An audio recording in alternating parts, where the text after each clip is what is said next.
It's time for our first keynote address, ladies and gentlemen. In fact, we're joined by the legendary co-founder and the chairman emeritus of the Indian tech giant Infosys, Mr. Narayana Murthy. In fact, I'm reminded of his quote, which is, "Growth is painful, change is painful, but nothing is as painful as staying stuck where you do not belong." In fact, as entrepreneurs and business owners, we have faced unexpected change altogether. So it's time to get nuggets of understanding from the leader himself, also get prescriptions for the post-COVID economy.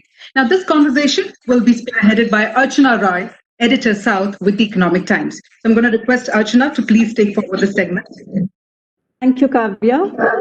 Good evening, Mr. Murthy. It's a pleasure to be here to speak with you as always. Welcome to ETGBS, and thank you very much for making time to be here. As a business leader, Mr. Murthy, you've seen multiple disruptions through the course of your career. This is only the latest that you would have seen. You've navigated Infosys through some very significant and consequential events themselves, including the dot-com bust at the start of the century. We had the huge US, we had the global meltdown, at the end of the 2000s. So you have seen this from a business perspective. What, to your mind, is different about what we are experiencing now? Or is there anything different at all from the economic perspective, that is? Well, there are a few significant factors that are different about this particular crisis. First of all, coronavirus can exist in youngsters asymptomatically. In other words, people who carry virus may not exhibit any signs of being afflicted by the virus. That makes the task extremely difficult. The second thing is, we in India, we have a huge population. We are not equipped to test. Let me give you a piece of data. Even if we were to ramp up to testing 1 lakh of people per day, it will take 37 years for all Indians to be tested. And by that time, the population would have grown by another 700 million or something like that. In other words, we will never catch up with testing. Third, there is no vaccine in sight. So these three things have made this a unique crisis. For instance, there has been much discussion about this.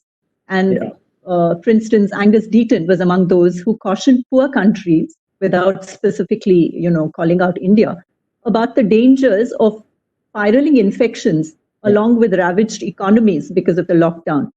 What do you think, Mr. Murthy, are India's chances, given that we have seen a deepening of the downturn?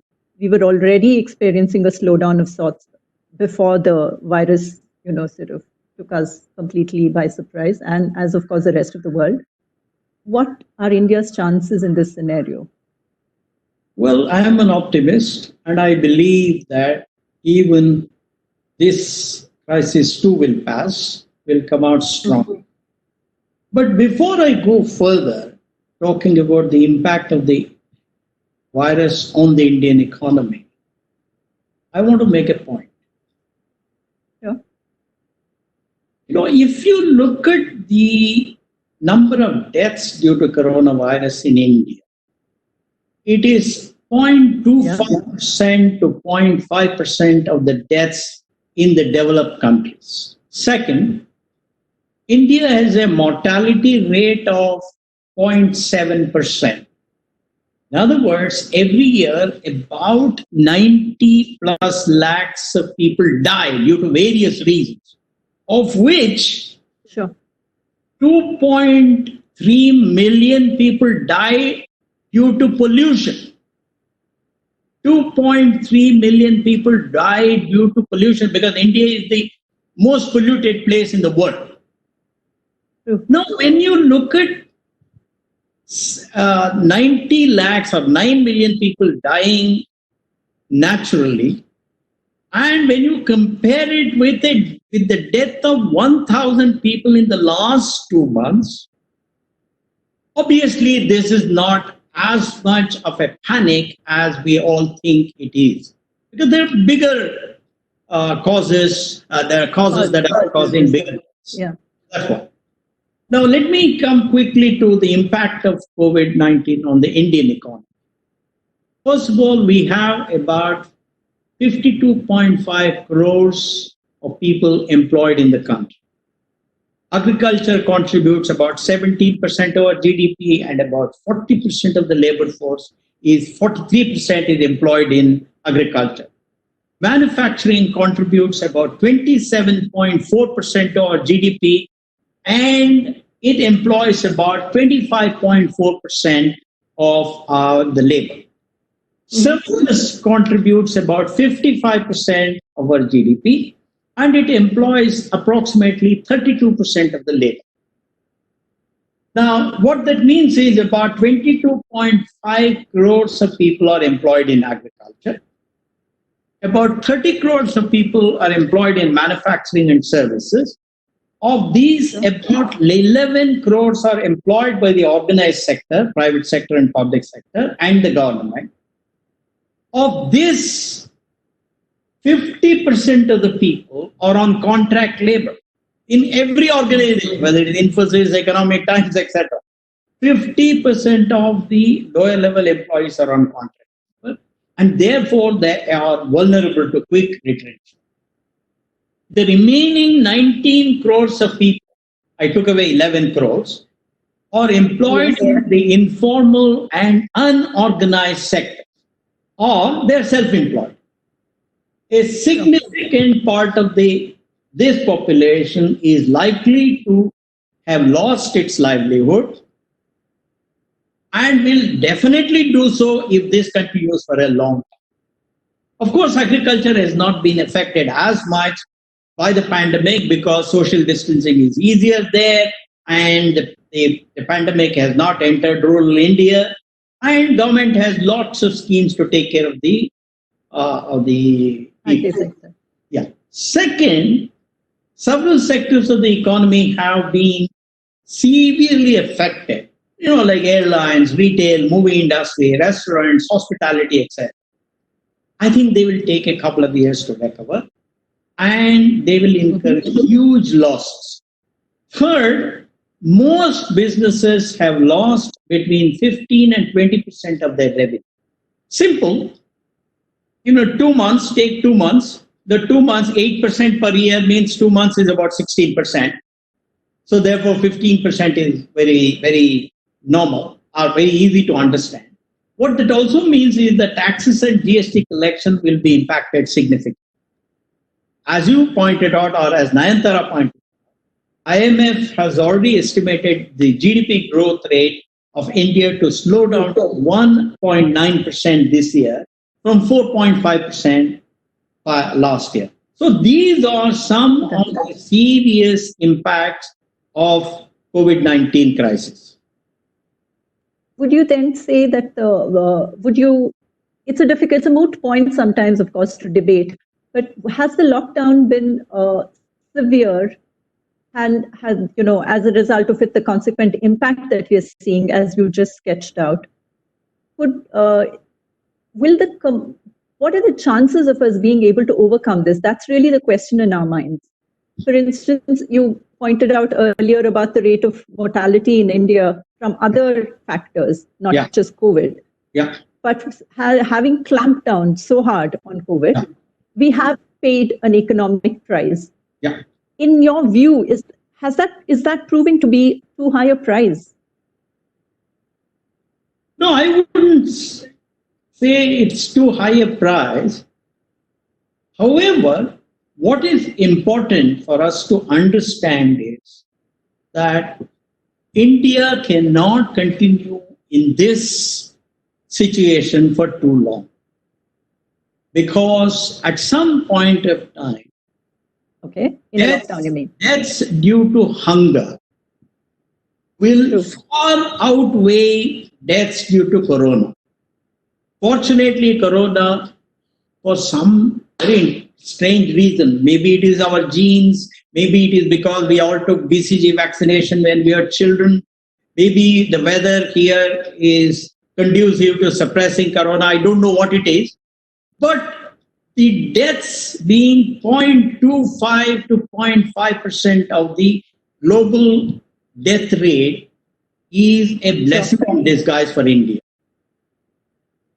But the reality is that if we continue with this, if we continue to be in lockdown, then the deaths due to hunger, malnutrition, inconvenience to people. You see, I was talking to a taxi driver yesterday. He come to the front of our house and he said, "Sir, the problem I have is I have to go to this place to get food. And I'm not used to it. I have a certain thing. My food is prepared at home generally. But this time I have to walk such a long distance. But that's not the way you can run life day after day after day." So therefore, I believe that it is extremely important for us to accept the new normal as the situation with the coronavirus being part of our lives. So that is where we need to create a graph that shows age on x-axis and deaths on y-axis, and then understand which age group are most vulnerable and provide some kind of safety to them. And the rest of the workforce must use gowns, must use gloves, must use goggles, must use whatever else they can and go to factories. For example, in the manufacturing sector, you can't work from home. You can't run factories there. In the agricultural sector, you can't work from home. It is only a very small part of our economy, which is the IT sector, financial sector, etc., that we can think of all this work from home, etc. But if you are running a retail shop, you have to be in that retail shop. So therefore, my personal view is that we Indians have to accept the coronavirus as part of our lives. This is the new norm. So therefore, we have to say, those of us, people of my age who are highly vulnerable to corona death, we should be very, very careful, and we should perhaps even work from home if possible. But if it is possible for us to go to the office, all of us have big offices, so social distancing is not a big issue for us. On the other hand, the younger people will probably have to use the factories using younger people, or even companies using younger people can run 3-shift operations if they are generally running 1 shift or 2 shifts. The moment you start running 3 shifts in a 1-shift operation, then you have reduced the number of people by a factor of 30%, by a factor of 2/3, and therefore social distancing is possible. And then you can commute to the office because of this 3-shift operation. So in other words, I would urge people to accept this as the new normal and work using 3 shifts, work based on age distribution, and then reduce the impact to a minimum. That's what I would say. Before we go forward to what the government's role should be, Mr. Murthy, I thought something that we could definitely speak of is what you have mentioned previously. You've always urged Indian entrepreneurs to not be reactive problem solvers, but rather be proactive in their approach to building businesses. In this situation, what where are the areas that entrepreneurs can really step up and, and be counted, so to speak? I'll tell you, I'm somewhat surprised that I have not seen an Indian entrepreneur come out with a quick finger pricking testing mechanism like China has already done. Maybe it is testing only antibodies, but testing antibodies is better than not testing at all. If we have that finger pricking testing mechanism in each home, and if it is sold at a reasonable price, most of our anxiety will go away. But for some reason, I have not seen a single Indian entrepreneur come out with this. On the other hand, even though the virus may have started in China in December, by end of January, they were ready with the finger pricking antibody testing. That is something that we have to learn. So this is what I am somewhat surprised about our entrepreneurs. And if only we can do that, I think it will be a big tribute to our scientific knowledge, our institutes of higher learning in science and technology, our IITs, IISc, etc., etc. That's what I would say. True. Definitely. That is a key point. Are there other areas where you think there are entrepreneurial opportunities that can be quickly, harnessed by Indian entrepreneurs? I'll tell you. For example, we should have conducted an experiment of running 3 shifts in a factory that operates on 1 shift. For example, we could have conducted an experiment where retail shops, which run only 1 shift, to run 3 shifts. We have not conducted.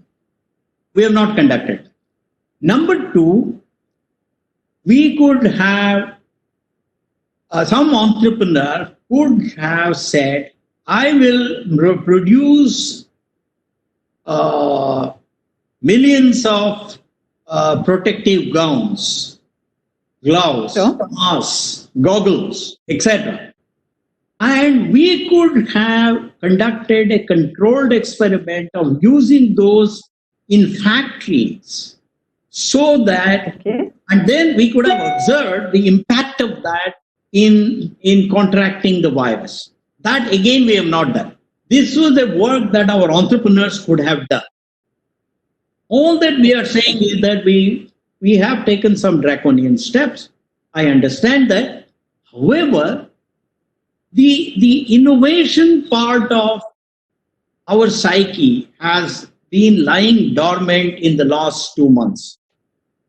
And do you see that as a drag itself on further innovation in the economy? What sort of an impact will it have on future growth? Well, I think, as I pointed out, since we don't know when the vaccine will be available, whether it is 12 months, 18 months, whatever it is, and whether that vaccine will be operative for the Indian blood. It may be okay for the Caucasian blood. We don't know, because those are the guys who are doing all the research. We are not doing much work. Therefore, if it doesn't work for the Indian blood, we don't know, it may be 5 years. So therefore, the best thing for us is to accept coronavirus as part of the new normal. Think of mechanisms where we can succeed despite this coronavirus problem. Ensure that our work productivity does not go down. Ensure that we can still have GDP growth possible. I would say that is a constructive view that we have to take in this hour of huge crisis. We just have I'll just have one final question for you, Mr. Murthy, before we open it to audience questions. Yeah. So the audience is keen to ask you a few questions too.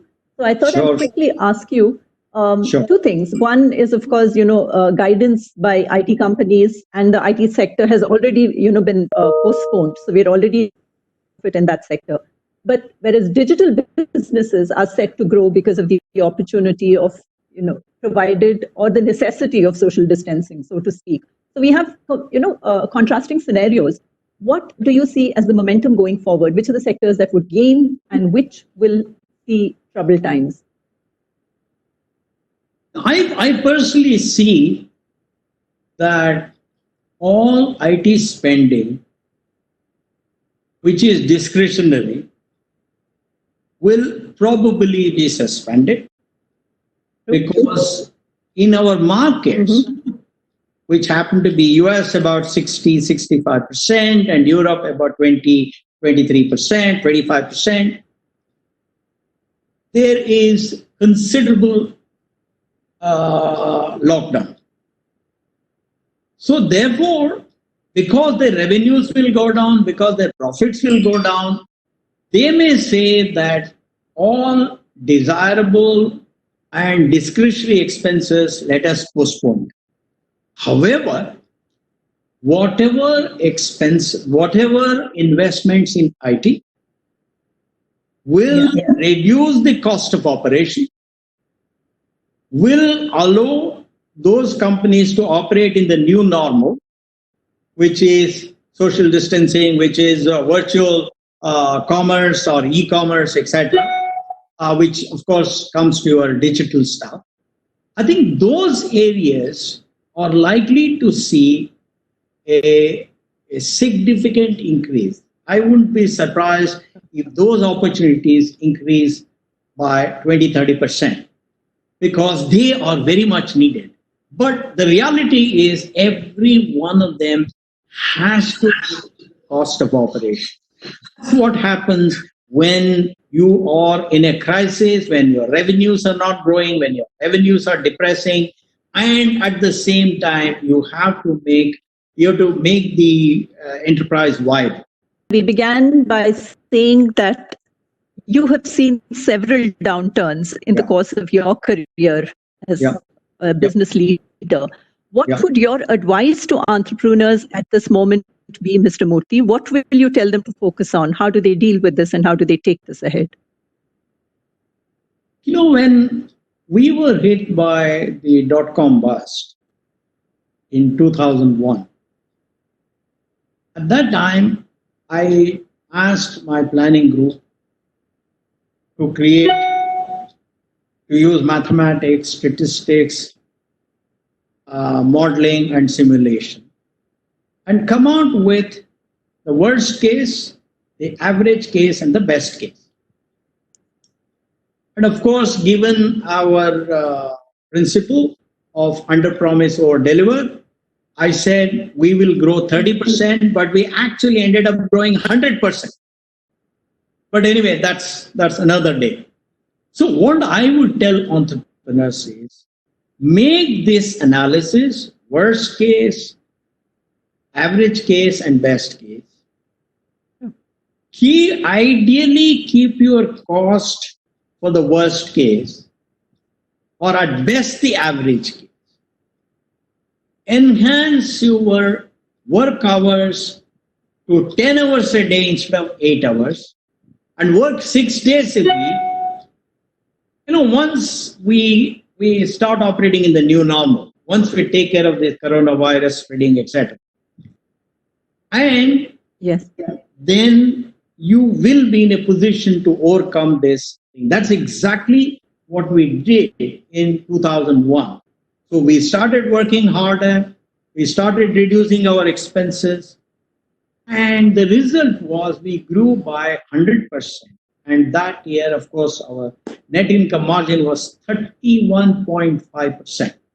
So anyway, that's for another day. So I would request the entrepreneurs to focus on creating models, then assume either the worst case or the average case at best, cut down all your expenses for the worst or the average case, and then improve work productivity by working 25% more hours per day and perhaps 6 days a week, and then everything will be fine.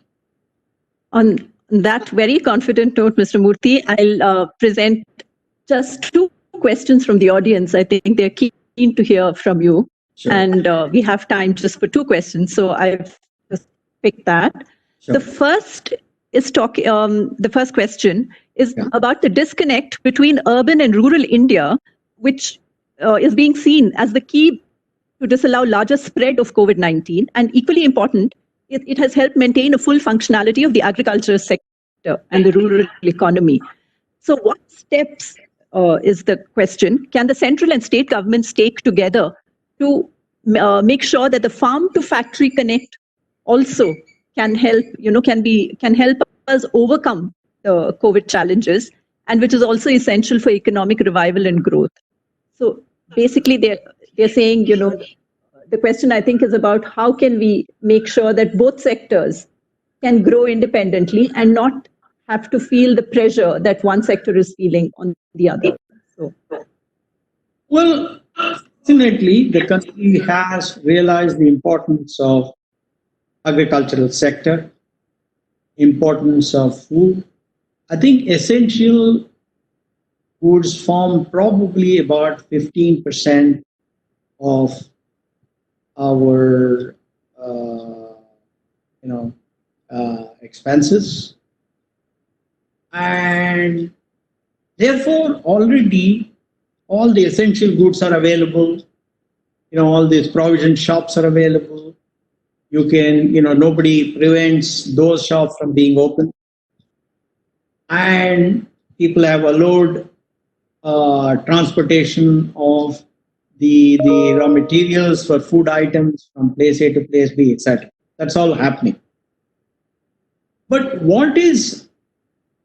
and of course, government has put in a lot of money in supporting the DBT, the direct benefit transfer mechanism for the rural sector very well. Sure. It's not satisfactory when you look at it from the perspective of a more developed country, but from the perspective of a country like India, it probably is okay. However, the big problem we have is that somehow we have not been able to look at the daily wage workers in our cities and urban areas.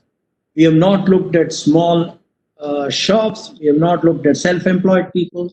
We have not looked at startups, etc. So what I would personally like to see is, in some way, like it has happened in some countries in Europe, if the government can provide interest-free loans to startups, as well as some kind of compensation to these daily wage workers to the extent of 80% of what they earn for the next 6 months or something like that, I do think that we would probably be in a slightly better position. And parallelly, on the side of the entrepreneurs, on the side of the companies, we have to simply assume, as I pointed out, that the new normal is one where COVID-19 is part of our life, and therefore we will succeed despite COVID-19, and we will reduce the impact of COVID-19 while ensuring that our work productivity does not go down and that our GDP growth does not go down. That is at the highest level, that is the philosophy that I would like to have. And just one final question, which is a little more specific from the audience, where you also mentioned about startups requiring support. And this question is about the uphill task that is ahead of startup entrepreneurs, particularly in the IT sector. Yeah. So they are the question is, how can they counter this? What should the strategy be to get through a challenging situation as they are now facing right now? No, I think and a body like NASCOM should conduct a controlled experiment Sure. wherein youngsters with suitable protective coverage can actually go to office, and at the end of the successful experiment, we could go to the government and say, don't say that for the next 3 months you will have to sit down at home. Now, while it's true that in some cases the productivity of working from home is higher than productivity in the office, some people have told me that, but my own experience at Infosys was that productivity in the office itself was very low. In 2006, I conducted an experiment, and only 60% of the people were coming to the office for 6 hours or less. 60% of the people were coming to the office for less than 6 hours. And I conducted another experiment in 2013, and we found that of the people who came to the office, they were working only for 4.5 hours a day. So therefore, I am not very certain, I do not have data to prove that working from home will improve productivity, will give you better. So therefore, the better thing, also psychologically, it is better that all go to the office. True. That is where protective gears are important, gowns or goggles or gloves, masks, whatever it is. And let us bring an air of normalcy to our lives. But that can only be done by an institution like NASCOM, by conducting a controlled experiment with the help of the industry and take the data to the government and show that it can be done. It can be done. Sure. Absolutely. On that very confident note, Mr. Murthy, on that very confident note, thank you very much. Thanks. Your prescriptions, I think, are just what people really wanted to hear, that we can deal with this challenge. I think that's what is the underlying message that you have shared this afternoon. And I think it's just what people want to hear, that it is possible, that we can overcome. On that note, thank you again. Accept that this is part of the new normal. That we'll all meet in succeed. We will succeed despite this. And this is part of the new normal. That is the way I would look at it. Thank you.